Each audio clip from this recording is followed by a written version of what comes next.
From the moment Ethan and Naomi met, their love seemed destined to face challenges. He was the son of a wealthy, influential family, with a future paved in privilege. She was a self-made, hard-working woman who had fought for everything she had.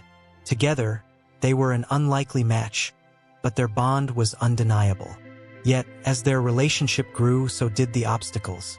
Facing prejudice, disapproval, and outright hostility from those who should have been their biggest supporters, Ethan and Naomi would learn that love isn't just about finding each other. It's about fighting to stay together. In this story of resilience, defiance, and hope, watch as two people confront a world determined to keep them apart. From whispered judgments to public confrontations, their journey is one of endurance, as they strive to prove that love can break through even the toughest barriers. But can their love withstand the pressures of family, society, and power? Or will the forces against them tear them apart? Join us on a journey filled with tension, heartbreak, and ultimately, redemption. This is the story of Ethan and Naomi, a story of love against all odds. The warm evening sun cast a golden hue over the bustling streets of downtown. Inside a quaint cafe, where the aroma of freshly brewed coffee mingled with the chatter of patrons, sat Ethan and Naomi. They were nestled in a corner booth, holding hands across the table, their eyes filled with a love that seemed to defy the world. But tonight, the world would push back harder than ever. Ethan, with his neatly combed blonde hair and tailored jacket, radiated the effortless confidence of someone who had always belonged. Naomi, on the other hand, had her dark curls tied back, her simple yet elegant dress hinting at a personality that valued substance over appearance. They made an unusual pair, not because of their love, but because of the stark contrast in how society perceived them. Ethan came from an affluent, old-money family, while Naomi was raised by a single mother in a modest neighborhood. Their love had blossomed despite whispers, side eyes, and unspoken disapproval. Tonight, however, they would face those prejudices head-on. "Are you sure about this?" Naomi asked, her voice barely audible over the cafe's background noise. Her dark eyes searched Ethan's face, looking for reassurance. "I mean, your parents, they've never really been supportive." Ethan squeezed her hand gently, his lips curving into a reassuring smile. "They need to see us together, Naomi. If they can't accept you, then they can't accept me. It's that simple." Naomi's heart swelled with affection, but a knot of anxiety tightened in her stomach. She had heard about the dinner his parents had planned, an extravagant affair at their estate, supposedly to get to know her better. Yet, she couldn't shake the feeling that it was more of an interrogation than an invitation. For all their polished manners and forced smiles, Ethan's parents had made it clear through subtle remarks and cold gestures that Naomi didn't belong in their world. They hadn't said it outright, but the message was there, hidden behind words that dripped with condescension. "They'll never accept us, Ethan. I'm just a girl from the wrong side of the tracks, and they're practically royalty," she whispered, the vulnerability in her voice starkly contrasting with her usual strength. Ethan leaned closer, his expression softening. "Then we'll make them see. We'll show them what love looks like." Their conversation was interrupted by the arrival of their drinks, brought by a waiter who seemed momentarily surprised to see them together. He hesitated, eyes flicking between Ethan and Naomi, before setting the cups down. "Enjoy your evening," he muttered, his tone flat, as if he couldn't quite mask his discomfort. Naomi's gaze followed the waiter as he walked away, the small, awkward interaction reminding her of the many invisible barriers they had to break through every day.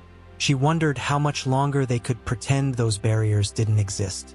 The night ahead loomed over her like a storm, but she held onto Ethan's words, hoping they would be enough to weather whatever was coming. The grand estate loomed ahead as Ethan and Naomi drove up the long, winding driveway, the tires crunching on the gravel beneath. Naomi's hands trembled slightly as she smoothed down her dress, trying to mask her unease.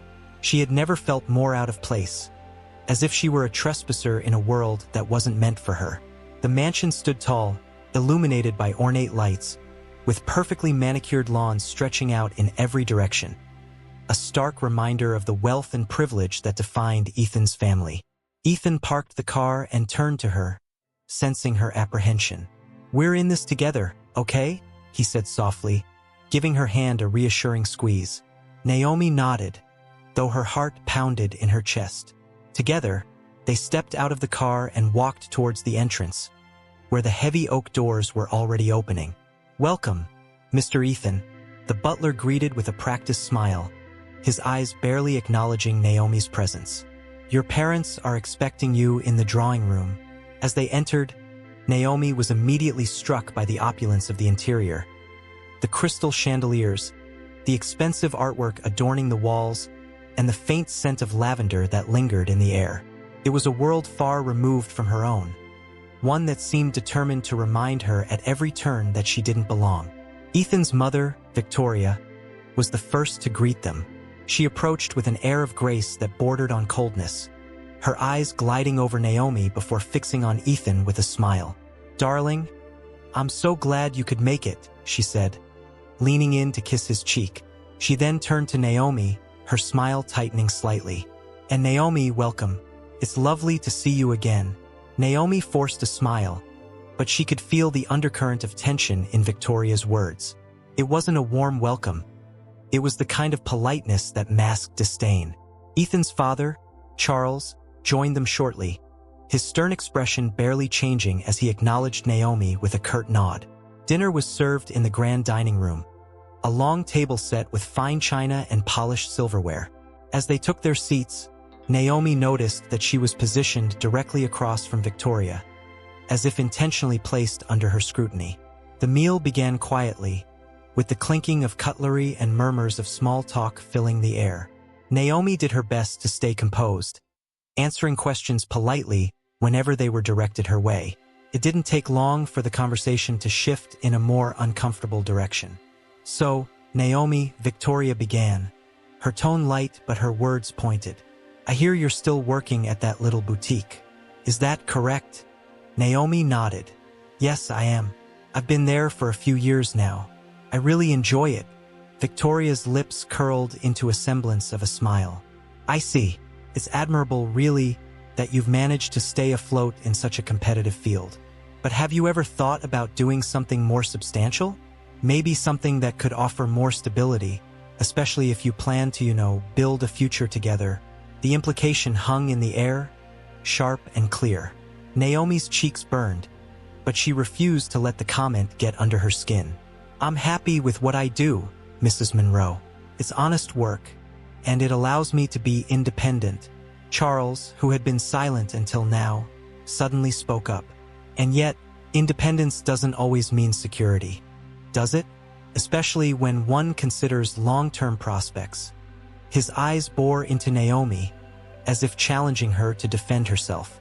"Ethan's future is promising. It's important to consider what kind of partnership would be most beneficial for him." Naomi felt as though the air had been sucked out of the room. There it was, the unspoken prejudice now laid bare. They didn't see her as an equal, but as someone who might be a burden, a hindrance to Ethan's success. She glanced at Ethan, hoping he would step in, but he seemed momentarily stunned, as if caught off guard by the bluntness of his parents' remarks. "I don't think our relationship should be reduced to financial gains or losses," Ethan said finally, his voice calm but firm. "Naomi and I are together because we love each other, not because of what we bring to the table in terms of wealth." Victoria's smile never wavered, but her eyes hardened. "Love is a wonderful thing, Ethan, but it's also practical to consider how that love will sustain you both in the long run. We just want to make sure you're making the right choices." The rest of the dinner continued in a strained silence, the atmosphere thick with unspoken disapproval. Naomi felt as though she was being dissected, judged, and found wanting. It was more than just financial snobbery. It was a subtle, insidious form of prejudice that made her feel small, as though her worth was being measured by standards she could never meet. By the time dessert was served, Naomi was barely able to hold back her tears. Naomi and Ethan left the estate late that evening, the silence between them heavy. As soon as they got into the car, Naomi let out a deep, shaky breath she hadn't realized she'd been holding. She had endured the evening with as much grace as she could muster, but now that they were alone, The weight of everything that had been said, and left unsaid, came crashing down on her. "I'm sorry," Ethan said, his voice barely above a whisper. "I didn't know they would be so blunt." Naomi turned to him, her eyes glistening with unshed tears. "Blunt? Ethan, they practically told me I'm not good enough for you, that I'm a burden." Her voice cracked, but she quickly steadied it. "And you just sat there." Ethan's face fell, guilt pooling in his eyes. "I tried to defend us. I didn't know how to make them understand." Naomi's heart ached, not just from the sting of the evening's insults, but from the realization that even Ethan, with all his good intentions, was struggling to shield her from the prejudices of his world. She could feel a growing chasm between them, one that had nothing to do with their love and everything to do with the forces trying to pull them apart. Over the next few days, things only got worse. Ethan's parents began a subtle campaign against their relationship, using every means at their disposal to drive a wedge between them. Victoria started inviting potential matches for Ethan to social events, discreetly planting the idea that he could do better. She made sure Naomi knew about it through casual, offhand comments designed to sting. "I heard Ethan had a lovely time with the Crawford's daughter the other night. Such a charming young woman," Victoria would say, her tone dripping with false kindness, as if she were sharing a harmless piece of gossip. Naomi would force a smile, but each word was like a needle, sharp and precise, puncturing her confidence. Charles, on the other hand, took a more direct approach. One evening, he invited Ethan for a business discussion, which quickly turned into a lecture about responsibility. "You have a future ahead of you, Ethan. One that doesn't involve carrying unnecessary baggage," Charles said, his tone matter-of-fact. "Naomi, she doesn't fit into our world. She doesn't understand our expectations, our values. It would be better for everyone if you found someone more suitable." Ethan was furious. "I'm not breaking up with her, Dad. I love her." "Love," Charles scoffed, "isn't enough, especially when it's inconvenient." He leaned back in his chair, his eyes cold and calculating. "You need to think about your future, not just in terms of what makes you happy now, but what will sustain you." The attacks weren't just limited to conversations. Naomi began receiving silent, anonymous messages online, hateful words that only grew nastier with each passing day. At first, she tried to ignore them, but as the messages piled up, each one more vitriolic than the last, they became impossible to brush off. It was as if someone was trying to break her down, bit by bit, hoping she would give up and walk away. One day, after receiving a particularly cruel message that mocked her background and accused her of climbing the social ladder through Ethan, Naomi finally broke. She had been holding back, trying to appear strong for Ethan, but the pressure became too much. She confronted him, tears streaming down her cheeks. "Do you see what I have to deal with? Your parents, your friends, everyone is trying to push me out, and I don't know how much longer I can do this." Ethan felt a pang of guilt. He had seen the messages, heard the whispers, but he hadn't fully understood the depth of the pain Naomi was enduring. "I'll talk to them, Naomi. I'll make them stop." "How, Ethan?" Naomi's voice was strained, her frustration boiling over. "By having another polite conversation with your parents? By hoping they'll magically change their minds? They don't see me as a person, Ethan. They see me as a problem." Ethan reached out to hold her, but she pulled away, the distance between them more palpable than ever. "I need you to stand up for us," she said, her voice barely above a whisper. "I need you to make them understand that I'm not going anywhere. Can you do that?" For a moment, Ethan hesitated, and that hesitation spoke louder than any words. Naomi saw it, and her heart sank. She realized that no matter how much Ethan loved her, there was a part of him that was still grappling with the reality of defying his family's expectations. That weekend, things reached a breaking point. Ethan's family was hosting a charity gala, and Naomi was not invited. It was an unspoken exclusion, one that echoed louder than any explicit rejection. Ethan insisted that he wouldn't go without her, but Naomi knew it wasn't that simple. She watched as he wrestled with the decision, torn between his love for her and the ingrained expectations of his family. "You have to go," Naomi said finally, her voice resigned. "If you don't, they'll just blame me even more. They'll say I'm controlling you, that I'm ruining your life. But if I go, I'm letting them win, Ethan argued, his frustration clear. I'm letting them push you away. Maybe they've already won, Naomi whispered, the words bitter on her tongue. She didn't want to believe it, but the weight of everything she had endured was suffocating. Maybe they've made it impossible for us to be together. The following week, Ethan decided he could no longer ignore the growing distance between him and Naomi. He arranged a meeting with his parents, determined to confront them about their behavior. Victoria and Charles were seated in the study, sipping tea when he entered, his expression set with a determination they hadn't seen before. I need to talk to you, Ethan said, his voice steady, but there was an edge of urgency. About Naomi, Victoria's brow arched slightly, but she maintained her composure. What about her, dear? She asked, her tone light, as if they were discussing the weather. I want this to stop, Ethan continued, his gaze shifting between his parents. The comments, the coldness, the attempts to make her feel like she doesn't belong. It's cruel and it's wrong. Charles set his cup down, his jaw tightening. Ethan, we're only trying to look out for you. You don't see the bigger picture here. No, I think I see it perfectly, Ethan shot back. You don't like that I'm with someone who doesn't fit into your perfect little mold of what a suitable partner should be. Victoria's smile faded, her eyes narrowing. You're being dramatic. We've been nothing but polite to Naomi. Polite? Ethan's voice rose, his frustration bubbling over. Calling her work insignificant, inviting other women to events just to make a point, and those messages don't think I don't know they're connected to people you've influenced. This isn't politeness. It's manipulation. There was a tense silence, and for a moment, Ethan thought he had broken through to them. But then Charles spoke, his tone icy and deliberate. Ethan, there are realities you can't ignore. Social standing, family expectations, they matter. You might think love is enough, but when things get tough, you'll realize that it doesn't pay bills or secure your future. Ethan's hands clenched into fists. Naomi has more strength and integrity than anyone I've ever met. She's had to work for everything she has, and you think that makes her less than us? No, it makes her better. Victoria's eyes softened, but it wasn't with understanding. It was pity. You're young, Ethan. You're idealistic. But life doesn't work that way. We're just trying to save you from a mistake. Stop calling her a mistake, Ethan said, his voice low and steady, but with a tremor of anger. She's not the one ruining things. You are. Meanwhile, Naomi was experiencing her own internal struggle. She loved Ethan, but the constant pressure was suffocating.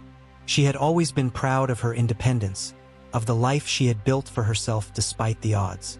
But now, she felt as if she was being reduced to nothing more than a point of contention, a problem for Ethan to solve. One evening, she sat alone in her small apartment, the weight of everything crashing down on her. She thought about the silent stares she endured, the judgmental whispers, and the messages that seemed to grow more vicious with each passing day. They weren't just attacking her. They were trying to strip away her sense of self-worth, making her question if she was truly deserving of Ethan's love. The sound of a knock at her door pulled her out of her thoughts. She opened it to find Ethan standing there, looking exhausted but resolute. I confronted them, he said, stepping inside. I told them they needed to stop, that they were hurting you. Naomi's heart skipped a beat. And what did they say?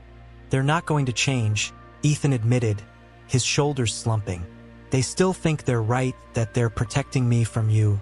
Naomi looked at him, searching his eyes for something, anything that would make this easier. So what now, Ethan? Do we keep pretending everything is fine? Or do we face the fact that maybe we're not strong enough to fight this? Ethan moved closer, taking her hands in his. We're stronger together, Naomi. I don't care what they think. I'm choosing you. Naomi's eyes filled with tears. But it's not that simple, is it? You can't just erase their opinions, their power. They're going to keep trying to tear us apart. Ethan hesitated, and in that moment, Naomi saw the depth of his struggle. He was caught between two worlds, one that had raised him, given him everything, and another where he had found love and acceptance. "I don't know how to fix this," he said quietly, "but I want to try." Naomi sighed, feeling a mix of love and frustration. "I don't want to be something you have to fight for, Ethan. I want to be someone you can stand beside." Without question, the following day, things took an even darker turn. Naomi received another message, but this one wasn't anonymous. It was from someone she recognized, one of Ethan's family friends, someone who had always been cordial but distant. The message was short and cruel. "You'll never be one of us. Leave before it gets worse." Naomi felt a chill run down her spine. It wasn't just the words. It was the realization that this prejudice was more deeply ingrained than she had thought. It wasn't just Ethan's parents. It was their entire social circle, a network of influence and power that she had no chance of fighting alone. For the first time, she felt truly afraid. That evening, she met Ethan at a quiet park, needing the solace of open space to gather her thoughts. She handed him her phone, showing him the message. "This isn't just about your parents, Ethan.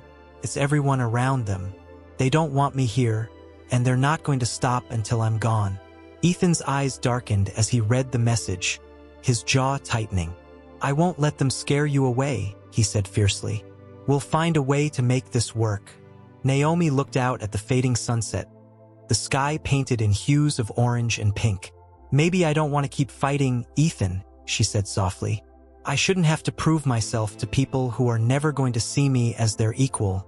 Ethan was silent for a long moment, struggling to find the right words. "Then we'll walk away," he said finally. "From all of it. From them. I don't need their approval to be happy." But as the sun dipped below the horizon, leaving the park shrouded in shadows, Naomi wondered if it was truly that easy to escape the forces that had been against them from the start. A few days after their emotional conversation in the park, Ethan approached Naomi with a glimmer of hope. "I have an idea," he said, his eyes bright with determination. "My parents are hosting a big charity event next month, and almost everyone they know will be there. I want you to come with me." Naomi blinked, confused. "Are you serious? They didn't even invite me." "I know," Ethan said, his voice resolute, "but I'm inviting you. This is our chance to show them and everyone else that we're not going anywhere, that they can't just push you out of my life." Naomi hesitated, unsure of how to respond. The idea of facing that crowd, of walking into a room where so many people looked down on her, was daunting. But she also knew that this could be an opportunity to stand her ground. "What if it doesn't work?" she asked quietly. "What if it just makes things worse?" "Then at least we tried," Ethan said. "And they'll see that I'm not afraid to stand by your side, no matter what they think." The weeks leading up to the event were filled with a mix of anticipation and anxiety. Naomi felt as though she was preparing for battle, steeling herself for the whispers, the stares, and the judgment she knew she would face. Ethan, for his part, did everything he could to support her, even going so far as to tell his parents directly that she would be attending the event with him, whether they liked it or not. Victoria and Charles were not pleased. "You're making a mistake," Charles said bluntly. "This is going to cause a scene." "Then let there be a scene," Ethan retorted, "because I'm done pretending that everything is fine." On the night of the event, Naomi stood in front of the mirror, adjusting her dress. It was a simple yet elegant gown, one she had saved up for, knowing how important this night was. As she looked at her reflection, she reminded herself of who she was: strong, capable, and deserving of love, no matter what anyone else thought.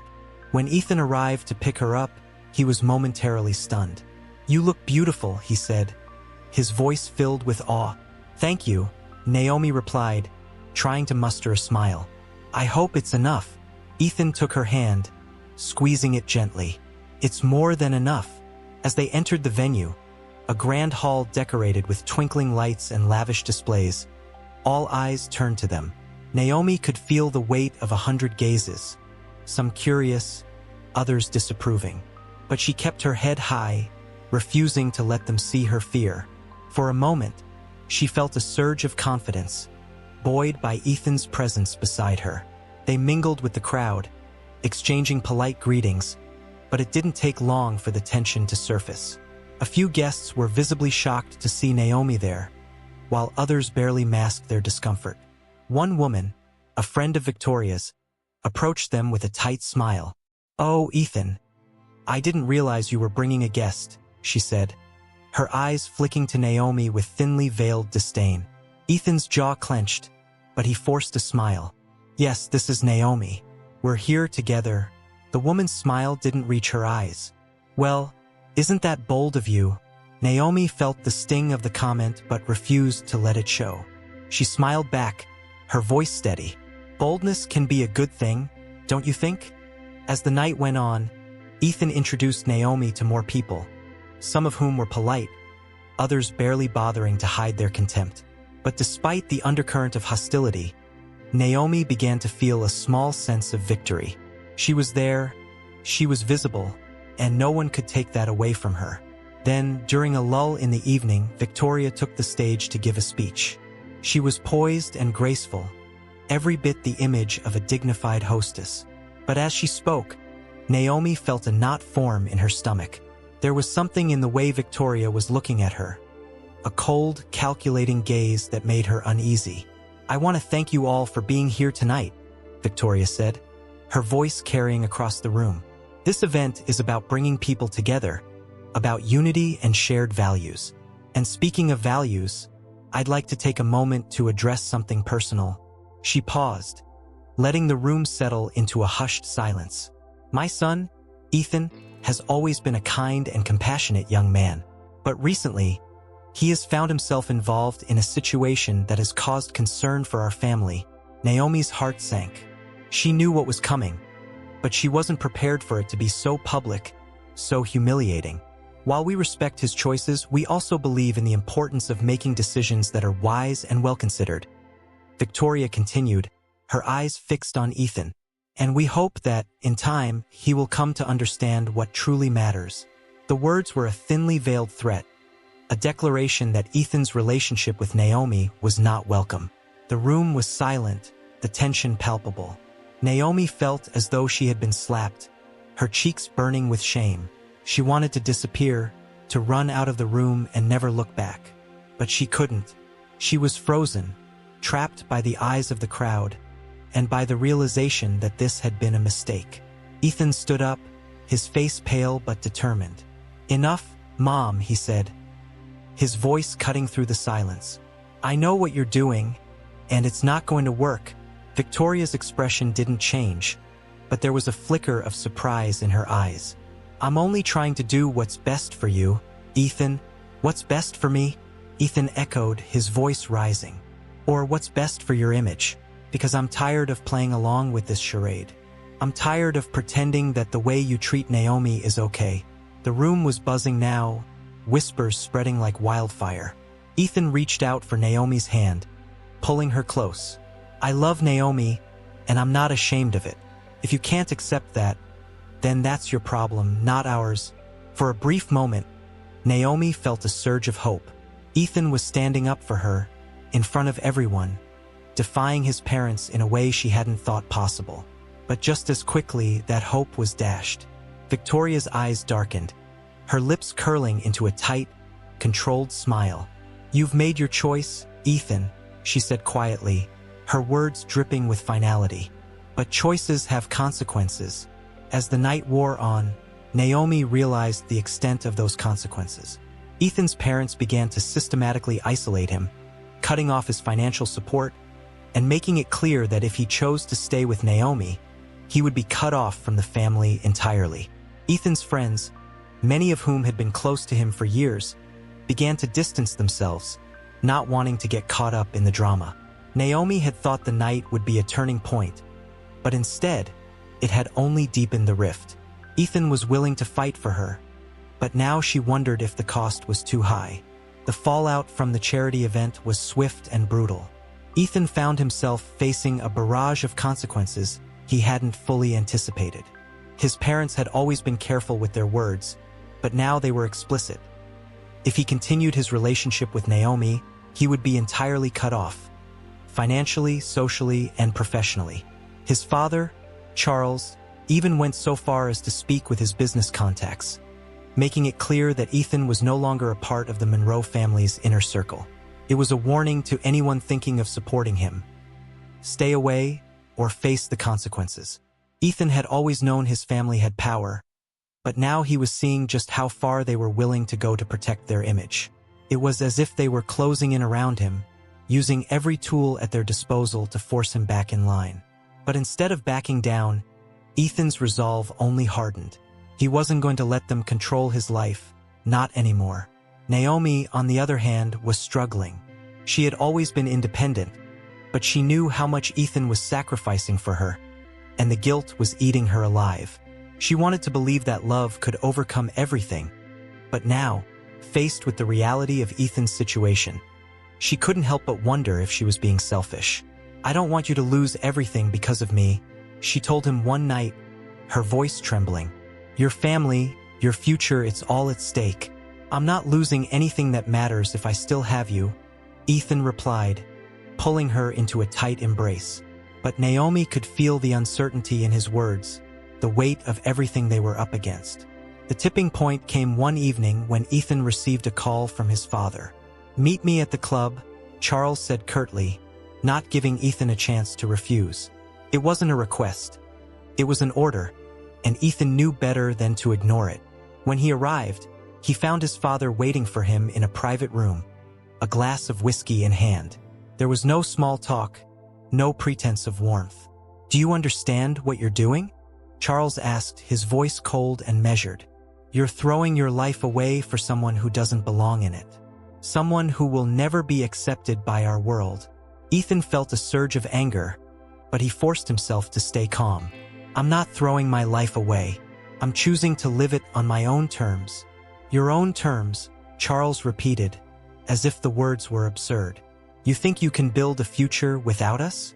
Without everything we've given you?" He leaned forward, his eyes sharp. "You're my son, Ethan. But if you keep going down this path, you'll be nothing to me." Ethan's heart pounded in his chest, but he didn't waver. "I'm not afraid of that, Dad. What I'm afraid of is living a life where I have to keep pretending to be someone I'm not. Where I have to keep lying about who I love." Charles's expression darkened, and for a moment, Ethan thought he might lash out.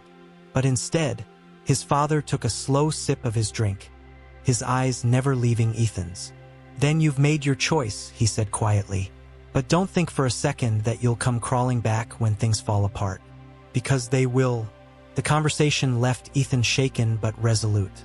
He knew there was no going back now.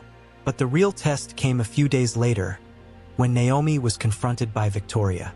She had been on her way to work, her thoughts preoccupied, when she saw Victoria waiting for her outside the boutique.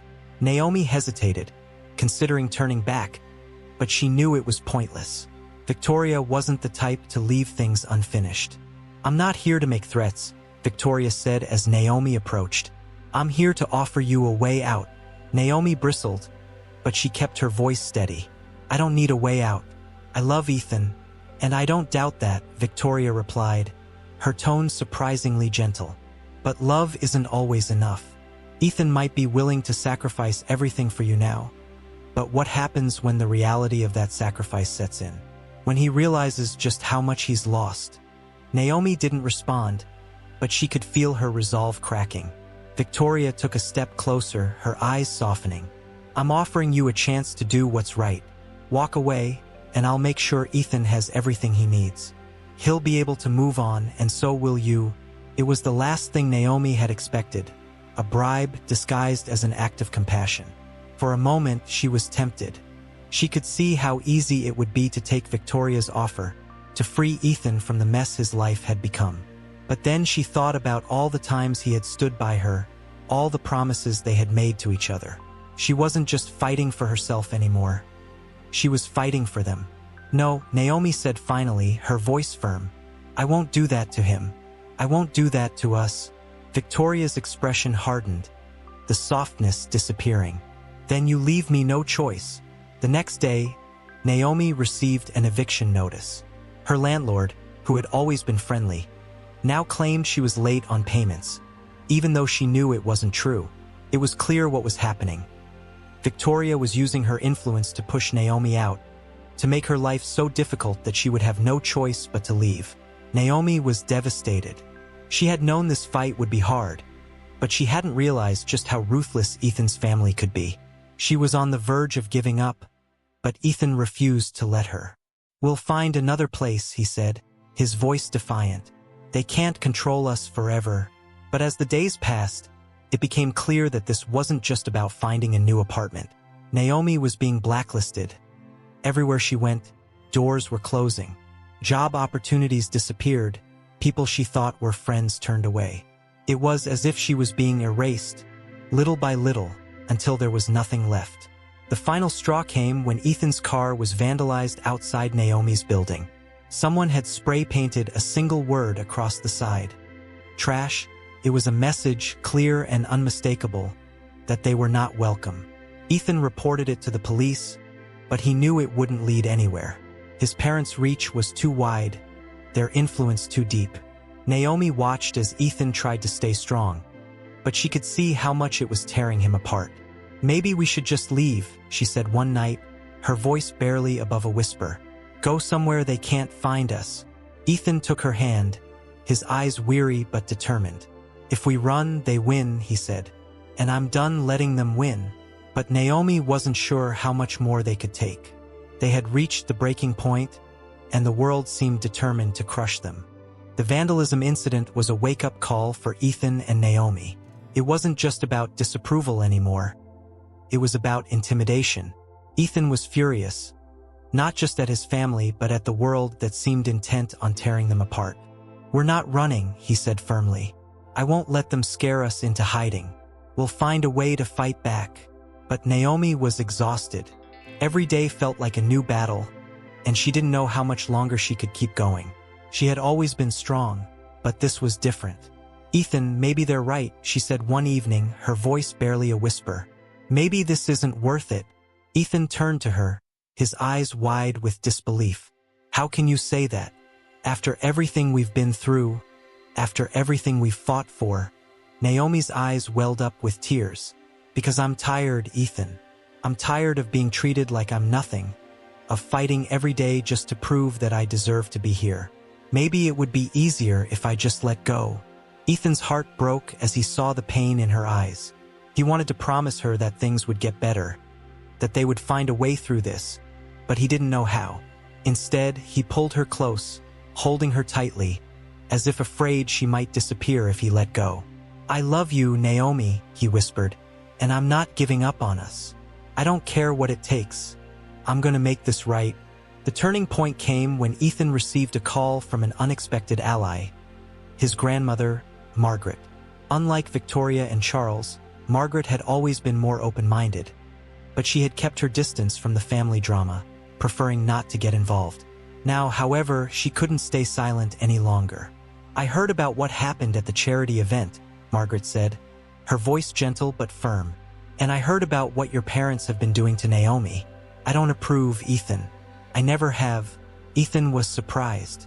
He had always assumed his grandmother would side with his parents, but now he realized she was more perceptive than he had given her credit for. "They're trying to force us apart, Grandma," he said, his voice choked with emotion. "They're doing everything they can to make Naomi's life a living hell." Margaret sighed, a hint of sadness in her voice. "Your parents have always been obsessed with control, with maintaining a certain image. But that doesn't mean you have to be, too. If you love Naomi, you need to show them that their power isn't absolute." The next day, Margaret did something that shocked everyone. She invited Naomi to her home for tea. Naomi was hesitant at first, unsure of what to expect, but Ethan encouraged her to go. "She's not like my parents," he said. "I think she wants to help." When Naomi arrived at Margaret's house, she was greeted with warmth and kindness, a stark contrast to the cold reception she usually received from the Monroe family. They sat in the sunlit conservatory, the air fragrant with the scent of fresh flowers, and for the first time in a long while, Naomi felt a sense of peace. "I wanted to meet you properly, without all the noise and interference," Margaret said, pouring tea into delicate china cups. "I've heard a lot about you, Naomi, and I think it's time we set a few things straight." Naomi was taken aback by Margaret's directness. but she appreciated it. "I know I'm not what your family expected for Ethan," she said quietly. "And I understand if you're here to try and convince me to walk away." Margaret looked at her, her eyes soft but sharp. "I'm not here to convince you of anything, dear. I'm here to understand. I've seen the way Ethan looks at you, and I can tell he loves you. But love isn't easy, especially when it's being tested like this." Naomi hesitated, then nodded. "It's been hard. Sometimes I wonder if I'm just making things worse for him." Margaret reached out, placing a hand over Naomi's. "Love isn't about making things easier, Naomi. It's about standing together, even when it's difficult. You've faced more than most people ever will, and you're still here. That tells me you're stronger than you think." For the first time, Naomi felt like someone in Ethan's family truly saw her, not as an outsider but as a person. Margaret's words gave her a renewed sense of strength, and she realized that she wasn't alone in this fight. "Thank you," she said, her voice barely above a whisper. "I needed to hear that." Margaret smiled, but there was a glint of steel in her eyes. "You're welcome, dear, but I'm not done yet. I've spoken to a few friends, and I believe we can turn this situation around." In the days that followed, Margaret used her connections to discreetly undermine the influence Victoria and Charles had been exerting.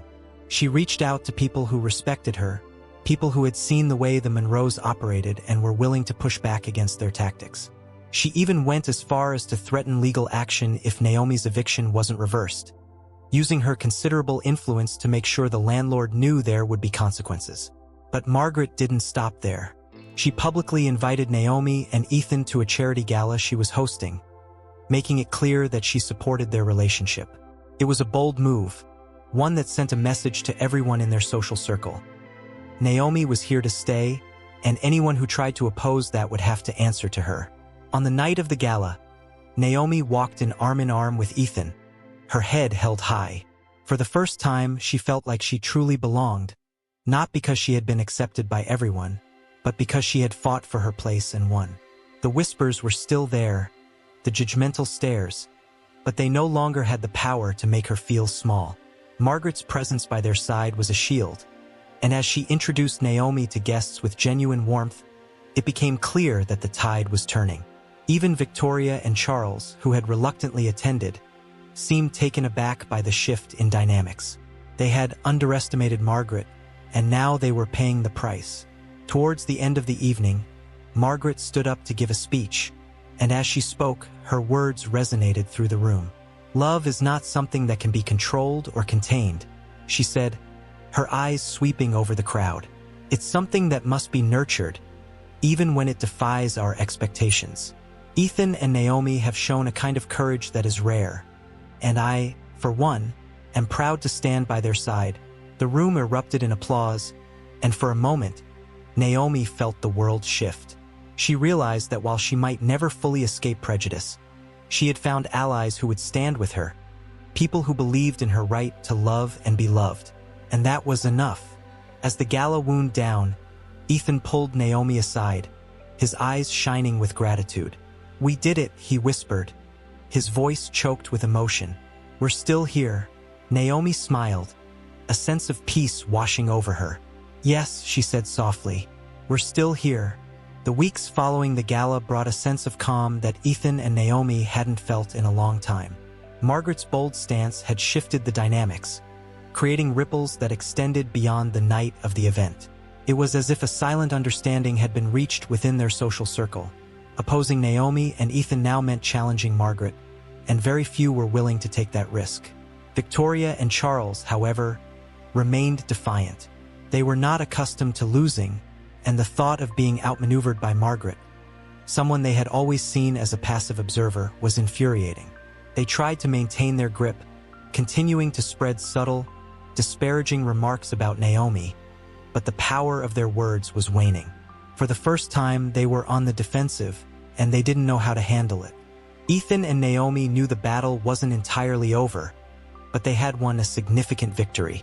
With Margaret's support, Naomi managed to find a new job at a respected company, one where her skills were valued, and where her background wasn't a subject of scrutiny. It wasn't just about financial stability, It was about regaining her sense of self-worth, of standing on her own 2 feet without the fear of being judged for who she was. Ethan, too, began to find his footing. With his parents no longer holding the reins, he was free to pursue his own career path, one that wasn't dictated by the family business. It was a risk, starting fresh without the safety net he had always relied on, but he had never felt more alive.